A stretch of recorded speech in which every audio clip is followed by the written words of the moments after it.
अस्सलाम वालेकुम जी, मैं हूं नजमुल हसन बाजवा। व्यूअर्स, आपको जैसे कि मालूम है कि खादिम हुसैन रिजवी साहब इस दुनिया जहां से चले गए हैं और अपने पीछे वो एक मिरास छोड़ गए हैं जिसके बारे में बताना आप सबको बहुत ज़रूरी है। उनके पूरी दुनिया में फॉलोअर्स हैं, बिलखुसूस पाकिस्तान में एक बहुत बड़ी तादाद में फॉलोअर्स हैं जो कि उन्हें पसंद करते हैं और उनके बारे में जानना चाहते हैं। तो आज की वीडियो में मैं खादिम हुसैन रिजवी साहब के बारे में 5 ऐसे नकात, उनके 5 ऐसे कारनामों के बारे में आपको बताऊंगा जो कि खादिम हुसैन रिजवी के अलावा इस पूरे पाकिस्तान में कोई ना कर सका। सबसे पहला पॉइंट, नंबर 1, उन्हें यह कहा जा सकता है कि वो फोर्स दिवाए खत्म नबूवत के लीडर थे। मिसाल देता हूं कैसे। जब कभी पाकिस्तान में ख़त्म नबूवत के लिहाज से कोई भी ऐसी शिक या कोई भी ऐसा काम करने की कोशिश की जाती थी या कोई ऐसा बैरूनी एजेंडा फॉलो करने की कोशिश की जाती थी, और आपको सबको मालूम है कि पाकिस्तान में फंडिंग होती है इस चीज़ की। मैं किसी के ऊपर इल्ज़ाम नहीं लगा रहा कि फ़लाँ करता है या फ़लाँ करता है या फ़लाँ जमात ने पैसे लिए या फ़लाँ जमात ने पैसे लिए या उनके ये मकासद थे, लेकिन इस बात का तो सबको मालूम है कि फंडिंग होती है और ये कोशिश की जाती है कि इन क़वानीन को किसी तरीके से नर्म किया जाए, किसी तरीके से मोल्ड कर दिया जाए, अल्फाज तब्दील कर दिए जाए। लेकिन जब कभी 2017 के बाद ऐसा हुआ या करने की कोशिश की गई तो एक सबसे बड़ा खतरा उन लोगों के लिए मौजूद रहता था और उसका नाम था खादिम हुसैन रिजवी। आप इस बात से अंदाज़ा लगाएं कि दुनिया जहान का सबसे बड़ा मलाउन जो है वो विल्डर्स है। आप सबने शायद इसका नाम सुना होगा कि पूरी दुनिया में जो खाके बनाने की तहरीक हो या आप सल्लम की शान में गुस्ताही करने की तहरीक हो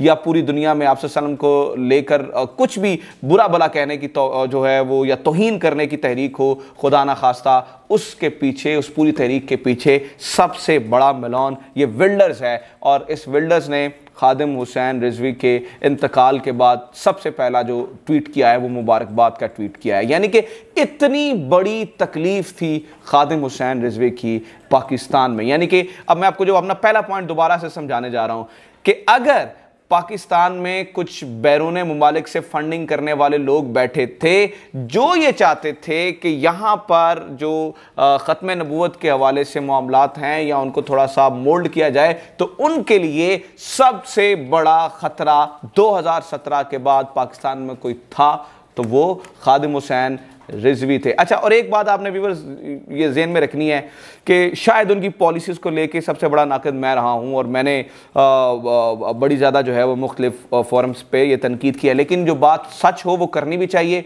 अगर किसी को कोई तारीफ़ है तो उसे बयान करना चाहिए, और ये बात सीधा मेरे दिल से निकल रही है कि यस, आप लाख इख्तलाफ करें लेकिन इस बात से आप इख्तलाफ नहीं कर सकते हैं कि उनसे बड़ा और उनसे ज़्यादा दिफा ख़त्म नबूवत के मामले का और किसी ने नहीं किया है। नंबर 2 पॉइंट इससे रिलेटेड ही है। आपको याद होगा नून लीग की गवर्नमेंट में हल्फनामे में एक तब्दीली की गई थी। जो ओथ ली जाती थी, जो मेंबर ओथ लेते थे, उसमें 2-4 अल्फाज को तब्दील कर दिया गया था, जिसका मतलब ये था कि अब ईमान की जगह ये कहा जाता था कि मैं इकरार करता हूं, यानी कि आप उससे मनाही भी कर सकते हैं। तो जो ख़त्म नबूवत के मामले पर आपको याद है एक शिक लेके आए थे जब तब वज़ीर कानून जाहिद हामिद हुआ करते थे, और ना मौलाना फजलुर रहमान साहब को पता चला, ना बड़ी बड़ी दीनी जमातें, वो सारे लोग उन्होंने बैठ के उस बिल के हक़ में वोट दिया था और एक बंदा उनमें खड़ा हो गया था और उसका नाम था खादिम हुसैन रिजवी। तो सबसे बड़ा कारनामा ये है इनका कि इन्होंने उस जो हल्फनामा है उसे दोबारा जो है वो अपनी असल हालत में लेके आए थे और इन्होंने जो है वो इसके लिए पूरे मुल्क में तहरीक भी चलाई थी। तो ये दूसरा बड़ा कारनामा है। जो इसके अलावा एक ऐसा बंदा जो असेंबली में मौजूद नहीं है, एक ऐसा बंदा जो कि उस वक्त सियासत में नहीं आया था, ऐसा आदमी जो उन लोगों के खिलाफ खड़ा हो गया था जो कि पूरी पाकिस्तान के सबसे बड़े ताकतवर लोग हैं, ताकतवर असेंबली में बैठे हैं, ताकत उनके पास है, कानून उनके पास है, फोर्स उनके पास है, पुलिस उनके पास है, लॉ एनफोर्समेंट एजेंसीज उनके पास हैं, लेकिन उनके खिलाफ एक ऐसा आदमी जिसके पास ना तो तब कोई सियासी पार थी, ना कोई ताकत थी, ना कोई तब उस वक्त की बात कर रहा हूं, तब को बहुत बड़ी स्ट्रीट पार नहीं थी, बट फिर खड़ा हो गया। और ये कारनामा सिर्फ और ये सेरा उन्हीं के सर जाता है कि उन्होंने उस कानून को या वो जो हल्फनामा था उसे तब्दील करवाया। ठीक है। नंबर 3, अच्छा, ये अब मेरे ख्याल में सबसे बड़ा काम जो मैं समझता हूं, खादिम हुसैन रिजवी के साथ जो सेरा जाता है, ये सबसे बड़ा सेरा ये जाता है। पाकिस्तान में एक बात समझी जाती है कि देखिए, हर दूसरे घर में, तीसरे घर में आपको मज़हब से जुनून की हद तक मोहब्बत करने वाले लोग मिलेंगे, और ये हमारा असासा है पाकिस्तान का कि बना ही नाम जो है मुल्क था वो मज़हब के नाम पे था।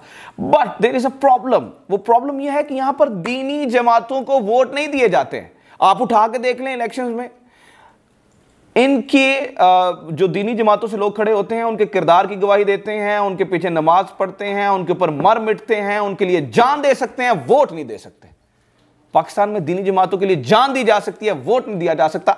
इस बात को तोड़ा अगर किसी ने है तो वो खादिम हुसैन रिजवी है। 22 लाख वोट इन्होंने लिए थे 2018 के इलेक्शन में कुल मिला के, और मुझे पता है उनको सीटें नहीं मिली थी, लेकिन अगर आप वो सारी, चूंकि वो मैंने देखे थे जब मैं उस इलेक्शंस को कवर कर रहा था, तो जब वो वोट्स हमारे पास आते थे और हम उन सफ़ों को देखते थे तो हमें नजर आता था तीसरे नंबर पे, दूसरे नंबर पे, तीसरे नंबर पे, चौथे नंबर पे हमेशा TLP यानी कि तहरीक लब्बैक पाकिस्तान का ही बंदा हुआ करता था। तो ये एक जो मिथ थी या एक ऐसी बात थी, इसे तोड़ दिया खादिम हुसैन रिजवी ने जब इन्होंने अपनी पॉलिटिकल जमात बनाई। और देखिए ना, 2-3 साल हुए हैं, 2017 में बनी है, आज 2020 है, 3 साल हुए हैं, और इतनी बड़ी तादाद में वोट। अगर सोचे, अगर 5-10 साल अगर खादिम रिजवी जैसा बंदा इसे लीड कर जाता और वो पॉलिटिक्स में आ जाते, तो ये बात कहां से कहां जाती। इमरान खान को याद रखिएगा व्यूअर्स, 25 साल लगे हैं, 22 साल उन्हें पूरी वो उन्होंने स्ट्रगल की, और उसके बाद अभी तक 25 साल हो गए उनको स्ट्रगल करते हुए, आज आके वो वज़ीर आज़म बने। अगर यही टाइम इन्हें मिल जाता तो फिर सोचें इनके पास कितनी बड़ी स्ट्रीट पार होती। तो ये बात जो है वो तोड़ी खादिम हुसैन रिजवी ने ही कि यहाँ पर मज़हबी जमातों को वोट नहीं मिलता है। और दिस इज़ माई फेवरेट। मैं ये चीज़, इस चीज़ से जो है वो बड़ा हैरान हूँ, और ये सबसे बड़ी तारीफ़ है उनकी। From zero to hero, he was nothing.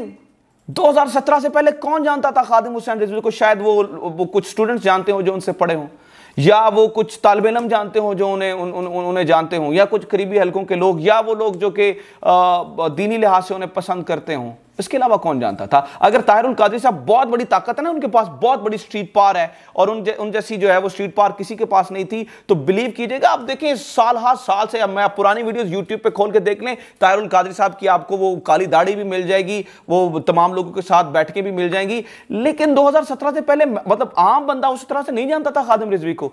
3 सालों में कौन सी ऐसी गली है, कौन सा मोहल्ला है जहां पे उनकी तस्वीर वाले बैनर्स नहीं लगे हुए करते थे?